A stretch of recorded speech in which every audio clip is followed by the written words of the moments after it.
Hello বন্ধুরা, আমি দীপ আর তোমরা শুনছো ভূতবং, ভূতের রাজ্যে সকলকে স্বাগত। বন্ধুরা, তোমাদের সকলকে জানাই হ্যাপি নিউ ইয়ার। বছরটা তোমাদের সবার ভালো কাটুক। আজ 2025-এর ভূতবংয়ের প্রথম এপিসোড। তোমরা আজকে শিয়ালদাহের মেল লাইনের একটি ভৌতিক ঘটনা শুনতে চলেছ। ঘটনাটি শেয়ার করেছে হুগলি জেলার ব্যান্ডেল থেকে তন্ময় দাস। তন্ময়ের সাথে ঘটে যাওয়া ভৌতিক ঘটনাটি শোনার আগে বন্ধুরা, তোমরা যারা এখনও পর্যন্ত ভূতবং চ্যানেলটিকে সাবস্ক্রাইব করোনি তারা সাবস্ক্রাইব করে দাও আর পাশে থাকা বেল আইকনটিও ক্লিক করে রেখো, যাতে ভূতবংয়ের ঘটনা আসার সাথে সাথেই তোমাদের কাছে নোটিফিকেশন পৌঁছে যায়। তাহলে চলো বন্ধুরা, আর দেরি করছি না, কানে হেডফোন গুঁজে নাও। চলো আজকের মূল ঘটনায় আসা যাক। হ্যালো দীপ, আমি তন্ময় দাস, হুগলির ব্যান্ডেল থেকে বলছি। আমি তোমার ভূতবংয়ের একজন নিয়মিত শ্রোতা। আমার ভূতের গল্প শুনতে খুবই ভালো লাগে। আমার ভৌতিক ঘটনাগুলি গল্প হিসেবে শুনতেই ভালো লাগে, কারণ আমি ভূতপ্রেত বিশ্বাস করি না বলতে এতদিন করতাম না, কিন্তু গত মাসে আমার সাথে এমন একটা ভৌতিক ঘটনা ঘটে যায়, তারপর থেকে আমি এই সব ভৌতিক ঘটনা বিশ্বাস করতে শুরু করি। আমি অফিস থেকে ফেরার সময় শিয়ালদহ থেকে ট্রেন ধরি, তারপর নৈহাটিতে নামি, আবার নৈহাটি থেকে ব্যান্ডেল লোকাল ধরে বাড়ি ফিরি। 1 মাস আগে আমার একটা বিয়ের নিমন্ত্রণ ছিল, তাই একটু তাড়াহুড়োর মধ্যেই ছিলাম। আমি রোজ নৈহাটি থেকে রাত 7:55 নৈহাটি ব্যান্ডেল লোকালটা ধরি। সেই দিনও একই প্ল্যানই ছিল, কিন্তু যেই ট্রেন ধরে আমি শিয়ালদা থেকে ফিরছিলাম, ওই ট্রেনটা নৈহাটি স্টেশন ঢুকবার আগেই দাঁড়িয়ে পড়ে। কাকিনাড়া নৈহাটির মাঝামাঝি জায়গায় দাঁড়ায়। তোমরা যারা শিয়ালদাহে মেন লাইনে রেগুলার চলাফেরা করো তারা জানো, অনেক সময় ওই জায়গায় ট্রেন দাঁড়িয়ে পড়ে নৈহাটি স্টেশন ঢুকবার আগেই। সেই দিনও একই জিনিস হয়। তখন বাজে রাত 7:35 বা 40 এমন হবে, আর আমার নৈহাটি ব্যান্ডেল লোকাল হচ্ছে 7:55। ট্রেনটা দাঁড়িয়ে আছে, তাই আমি ঠিক করি না লেট হয়ে যাচ্ছে, তার জন্য স্টেশন তো সামনেই, হেঁটে গেলে পৌঁছে যাব, নৈহাটি ব্যান্ডেলটা ধরতে পারবো। তাই ট্রেন থেকে নেমে আমি হাঁটা লাগাই। আমি যে ট্রেন থেকে নেমে হাঁটা শুরু করি, তখনই ট্রেনের সিগন্যাল হয় আর ট্রেনটা ছেড়ে দেয়। ওইভাবে তো আর ট্রেনে ওঠা সম্ভব না, তাই আমি পুরো বোকা হয়ে যাই। আমি লাইন ধরে হাঁটা লাগাই। হেঁটে যাচ্ছি, হঠাৎ পেছন দিয়ে একজন মহিলা ডাকে, জিজ্ঞাসা করে, ভাই এটা কোন ট্রেন গেল? আমি বলি এটা কৃষ্ণনগর লোকাল। মহিলাটা বলে, আচ্ছা ঠিক আছে। আমি হাঁটছি আর ভাবছি, ট্রেন থেকে তো আমি ছাড়া আর কেউ নামলো না, তাহলে মহিলাটা কোথা থেকে এলো? খটকা লাগে আমার। হাঁটছি আর পেছনে হাঁটার শব্দ পাচ্ছি। আমি ভাবি, কি রে, মহিলাটা কি আমার পেছন পেছন আসছে? আমি যেই ঘুরে দেখতে যাই, দেখি পেছনে কেউ নেই। আমি তো পুরো চমকে যাই, ভাবি মহিলাটা কোথায় গেল?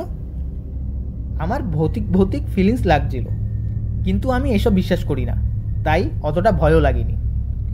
আমি নিজের মনে হেঁটে যাই। নৈহাটি স্টেশন থেকে 2-3 মিনিটের পথ দূরে ছিলাম। হঠাৎ পেছন দিয়ে আমাকে কে যেন জোরে ধাক্কা মারল। আমি মুখ থুবড়ে পড়ি, মুখটা লাইনের পাথরের মধ্যে পড়ে কেটে যায়। পেছন ঘুরে দেখি কেউ নেই। আমি তো বুঝে যাই যে স্বাভাবিক জিনিস না এগুলো। চিন্তা করি আমার লাইন দিয়ে আসাটা ঠিক হয়নি। আমি সঙ্গে সঙ্গে উঠে জোরে হাঁটা লাগাই। যেই প্ল্যাটফর্মে উঠতে যাব, তখন আবারও পেছন দিয়ে কে যেন ধাক্কা মারে। আমি আবারও মুখ থুবড়ে পড়ি। 2-3 জন লোক সামনে দাঁড়ানো ছিল। ওরকম অবস্থা দেখে ওনারা তাড়াতাড়ি এসে আমাকে ধরে তোলে। ওনারা আমাকে বলে, দাদা আপনি পড়লেন কিভাবে? আমি বলি, দেখুন না, পেছন দিয়ে কেউ ধাক্কা দিয়েছে। তখন ওনারা বলে, পেছনে ধাক্কা দিয়েছে মানে? আপনার পেছনে তো কেউ ছিল না। আমি আর কিছু বলার মুডেই ছিলাম না। আমার হাঁটুতে চোট লাগে। ওনারা ধরে ধরে আমাকে 2 নম্বর প্ল্যাটফর্মের সামনে নিয়ে এসে বসায়। আমার চোখ মুখ দেখে ওনারা জিজ্ঞাসা করে, দাদা আপনি কি কোনো কিছুতে ভয় পেয়ে আছেন? আপনার চোখ মুখ দেখে তো ঠিক লাগছে না। তারপর আমি ওনাদেরকে ব্যাপারটা বলি, লাইন ধরে আসার সময় যা যা হয়েছে।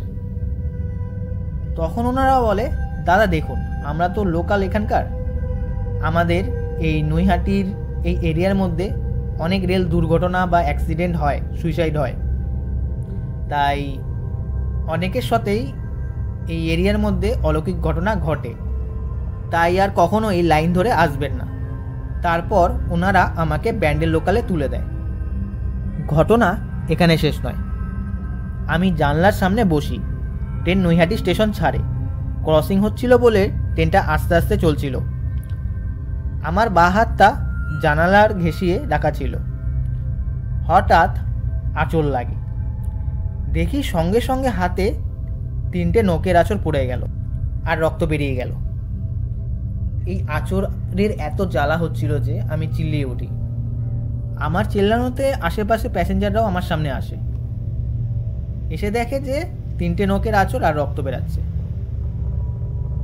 আমি রীতিমতো কান্নাকাটি শুরু করে দিই, এতটাই ভয় পেয়ে গিয়েছিলাম। প্যাসেঞ্জারগুলো জিজ্ঞাসা করে, দাদা কি হয়েছে আপনার, কি ব্যাপার? আমি সব ঘটনা ওনাদেরকে বলি। ওনারা বকা দেয়, বলে লাইন ধরে কেউ আসে, আর বলে জানলার ধারে আপনি বসেন না, মিডিলে বসুন। আমি তাই করি। আমি আর জানলার ধারে বসি না। ব্যান্ডেল স্টেশন পৌঁছাই। তখনও আমার মনে ভয় ভয় লাগছিল। একা একা স্টেশনের বাইরে বেরোতেই পারছিলাম না। সেই মুহূর্তে আমাদের পাড়ার একজন কাকার সাথে দেখা হয়ে যায়। ভাগ্যি ভালো তার সাথে দেখা হয়। আমার মুখ চুখ দেখে উনি বুঝতে পারে যে কিছু একটা হয়েছে, আর আমি কিছু বলার মুডেও ছিলাম না। উনি আমাকে বাড়ি পৌঁছে দেয়। বাড়িতে গিয়ে মা বাবা বউ ভয় পেয়ে যায় আমাকে দেখে। তারপর সব ঘটনা বলি। মা আমাকে নুন পোড়া খাওয়ায়। সেদিন আর বিয়ের বাড়িতে যাওয়া হয়নি। মা আমাকে বলে, তুই সিংহাসনের সামনে বসে হনুমান চল্লিশা পড়, আজ আর বিয়ের বাড়ি যেতে লাগবে না তোর। আমি সেই মতো হনুমান চল্লিশা পাঠ করি। হনুমান চল্লিশা যখন পাঠ করা শুরু করি, আমার শরীরটা হালকা হয়ে যায়, ভয় ভয় ভাবটাও কেটে যায়। আমি যেই আতঙ্কে ছিলাম না, হঠাৎ মনে জোর চলে আসে। দীপ, এই ছিল ঘটনা। আমার লাইফে এই প্রথমবার ভৌতিক ঘটনা ঘটে, যার জন্য আমি ভৌতিক ব্যাপার বিশ্বাস করা শুরু করি।